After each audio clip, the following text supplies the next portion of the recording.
Keith, what patterns are you seeing across Defy? I mean, you mentioned earlier, it seemed like there's kind of longer running times that are becoming more a part of the Defy viewing experience. Yeah, I mean, even over the weekend, we released some show called Movie Fights, which is a bunch of people just talking about fights, and it was, I think it's an hour. And I mean, it was, I think last I checked it, over 200,000 plus views in a week. And so I think if you take a step back, our skill set, I actually have a tremendous, despite what it might come across, I think TV is amazing. And I think the people who develop television are amazing. And they've adapted much quicker than I think people give them a lot of credit for in the world of change. I think we've developed and grown up in a different way. I say we developed in the content democracy, where every dollar we earned was only related to our ability to draw a viewer. And so we didn't have this bundling, we didn't have subscription fees. And by the way, we want them, and we're trying to change our world to get them. So I say that out of jealousy, but we never had it. So we developed skill sets, and we never had formats similarly that we were stuck to. We didn't have these artificial, you have to create 22 minutes or you have to create 44 minutes because that's just the way everyone else did. Nor did we have, you have to create comedy or drama or reality.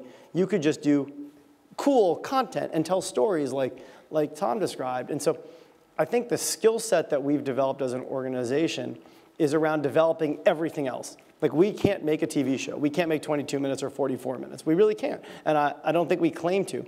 But for everything else, we've been experimenting and playing. And we are really good at creating 2 minutes. We're really good at creating 8 minutes.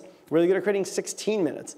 And it's because the development process behind, and it is absolutely a development process. It is not a couple guys getting in a room and messing around. If you, to your point, if you haven't paid attention, even the stuff that is sort of the cats on skateboard is pretty well edited and developed now in certain ways.